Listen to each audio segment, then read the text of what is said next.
One so firstly पहले तो मैं आप सबको विश करूँगी हैप्पी लोहड़ी, क्योंकि आज लोहड़ी के दिन ये मैं लेक्चर रिकॉर्ड कर रही हूँ। तो मेरे सभी स्टूडेंट्स को happy Lohri, all your wishes come true.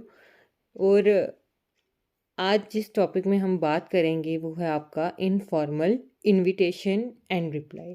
अब इनफॉर्मल इनविटेशन एंड रिप्लाई अगर आपने पहले वाली वीडियोस बहुत अच्छे से देखी हैं, formal invitation and formal reply, तो आपको ये बहुत अच्छे से क्या आ जाएगा, समझ आ जाएगा, क्योंकि इसमें कुछ है ही नहीं। अगर आपको वो आता है आप इजीली इसको कर लोगे। बस खाली एक पैटर्न में क्या होता है, डिफरेंस होता है। आप देखो पैटर्न कैसा होगा इसका, वो मैंने ऊपर लिख दिया है, सेम एज अ पर्सनल और इनफॉर्मल लेटर। सॉरी यहाँ पे एल की मिस्टेक है, इनफॉर्मल लेटर। ठीक है, जैसे आप लेटर्स लिखते हो, जैसे अपने फ्रेंड्स, रिलेटिव्स या कोई दोस्त वगैरह हो, ठीक है, वैसे ही हम इसको भी लिखते हैं। अब इनफॉर्मल इनविटेशन आप कब बनाओगे, जब आपको लग रहा है कि आपने बहुत लोगों को नहीं बुलाना है। जैसे कई बार ये होता है ना, हम अपने किसी फ्रेंड को, रिलेटिव को स्पेशल किसी फंक्शन में बुलाते हैं, या ईद में बुला लिया, या दिवाली पे सेलिब्रेशन के लिए बुला लिया, या आपने अपने फ्रेंड्स को इनवाइट कर लिया। तो एक तरफ से वो भी क्या है, इनविटेशन। कई बार हम अपने फ्रेंड्स होते हैं जो बाहर गए होते हैं या कहीं और पढ़ते हैं, तो हम उनको अपने साथ सेलिब्रेशन के लिए बुलाते हैं या वेकेशंस के लिए बुलाते हैं। तो तब जो हम इनविटेशन बनाएंगे तो उसके लिए हम स्पेशली कार्ड को क्या है, प्रिंट नहीं करवाएंगे, है ना, कि हमने इनवाइट करना है। तो नहीं, ऐसा कुछ नहीं होता है। और उनको वेन्यू देने की भी ज़रूरत नहीं है, क्योंकि आपके फ्रेंड्स हैं, रिलेटिव्स हैं, तो उनको आपका एड्रेस भी पता है, आपका घर भी पता है। तो वो सारी चीज़ों की यहाँ पे ज़रूरत नहीं होती है। तभी ये हम हमेशा लेटर फॉर्मेट का बनाते हैं, ना कि कार्ड फॉर्मेट का। ठीक है, अब इनफॉर्मल इनविटेशन और रिप्लाई का फॉर्मेट एक जैसा ही रहता है, लेटर टाइप का ही रहता है। ठीक है, तो पहले मैं बात करूँगी इनफॉर्मल इनविटेशन के फीचर्स की। ठीक है, अब देखो क्या फीचर्स हैं इसके।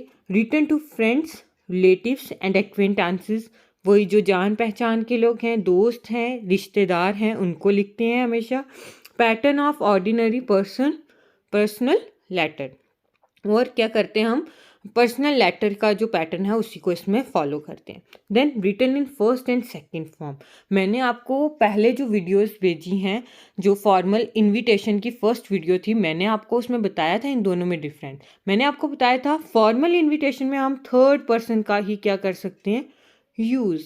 ठीक है, पर इसमें हम फर्स्ट का भी और सेकंड पर्सन का भी क्या करते हैं, यूज़, और थर्ड पर्सन का इसमें यूज़ नहीं करते हैं, क्योंकि हम डायरेक्टली किसी के साथ क्या कर रहे हैं, बात कर रहे हैं। देन टोन जो है इसमें रिलैक्स्ड है और इनफॉर्मल है। उसमें टोन कैसी होती थी, फॉर्मल। और बात भी आप जो आपकी टोन होती है वो रिलैक्स नहीं होती थी, वो आपकी क्या कैसी होनी चाहिए, पोलाइट। ठीक है, कि मतलब देखने में रूड ना लगे। यहाँ पे भी आप रूड वे में भी बात नहीं करते, बट आप अपने दोस्तों से हाल चाल पूछ सकते हो, आप उनको उनकी जानकारी ले सकते हो, कुछ भी आप इस टाइप में नॉर्मल जैसे हम बात करते हैं वैसे कर सकते हैं, पर उसमें ऐसा नहीं होता है। Then different tenses are used according to the rule, या as you are used as per demand. तो टेंसेज भी आप अपने अकॉर्डिंग यूज़ कर सकते हो। वहाँ पे हम होता है जो फॉर्मल इनविटेशन होता है ना, या कार्ड फॉर्मेट, उसमें आप देखना कि हम प्रेजेंट सिंपल टेंस का ही यूज़ करते हैं, पर इसमें आप according to the situation, past, present, future, किसी भी टेंस का क्या कर सकते हो, यूज़ कर सकते हो। Letter can be elaborated explaining the details of the event. और लेटर में आप इलाबोरेट कर सकते हो, क्यों, क्योंकि जो भी इवेंट है जिसके लिए आप बुला रहे हो उनको पर्सनली, तो उसको क्या करोगे, आप इलाबोरेट कर सकते हो। ठीक है, तो ये इसके क्या होते हैं, फीचर्स होते हैं। अब इसका फॉर्मेट देख लो, तो वही लेटर फॉर्मेट है।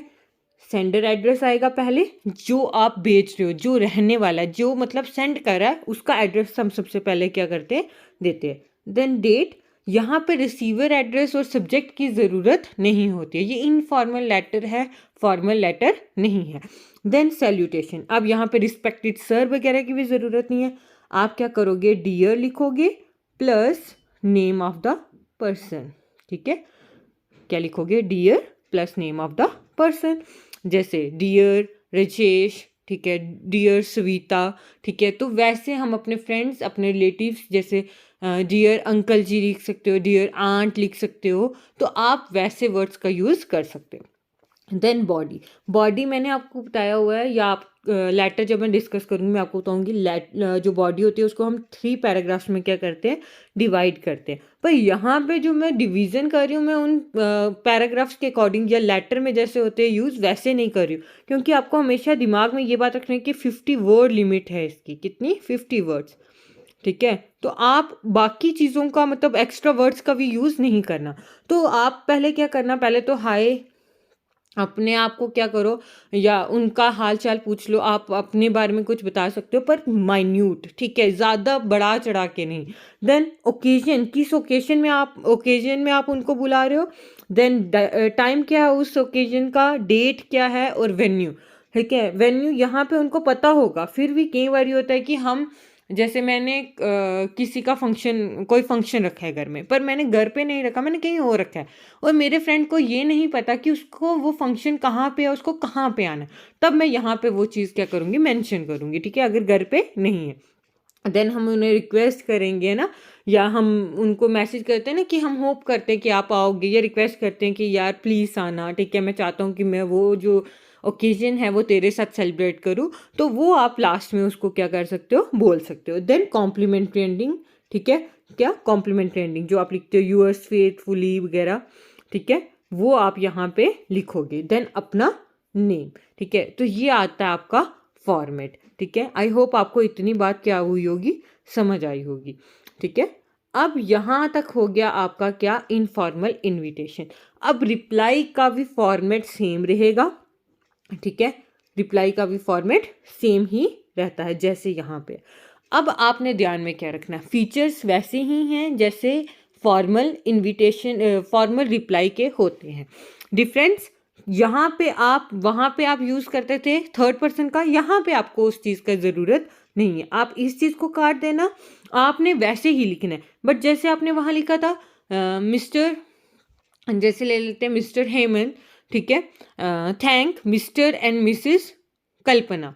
ठीक है, तो वहाँ पे आप नेम ऑफ द पर्सन ले रहे थे क्योंकि अपने थर्ड पर्सन में लिखना था। पर यहाँ पे आप सिंपल लिख सकते हो, I am thanking you for inviting me, है ना, for inviting me on the occasion of your son's birthday on this date on this place. ठीक है, आप वैसे लिख सकते हो। ठीक है, और उसके बाद वही बात जो मैंने वहाँ पे बताई थी, अगर एक्सेप्टेंस है तो आप सीधा एक्सेप्टेंस लिखोगे, अगर रिग्रेट है या रिफ्यूज़ल है तो आप क्या करोगे, रिग्रेट लिखने के बाद आप उनको जो रीज़न है वो स्पेसिफाई करोगे। ठीक है, तो ये चीज़ें आपने क्या करनी है, अपने दिमाग में रखनी है। अब लिखना वैसे ही है, और कॉम्प्लीमेंट्री एंडिंग और नेम वगैरह वैसे ही।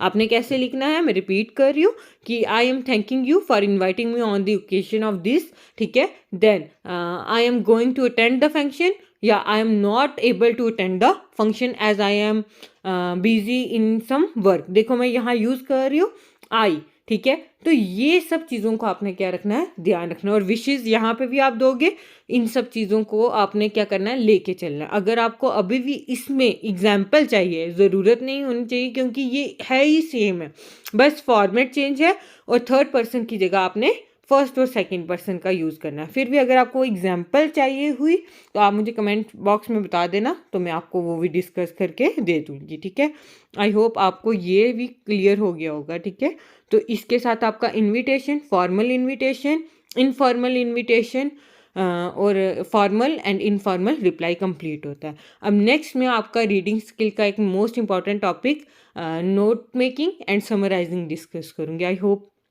आपको यहाँ तक समझ आई होगी। अगर कोई प्रॉब्लम होगी तो मुझे पक्का बताना।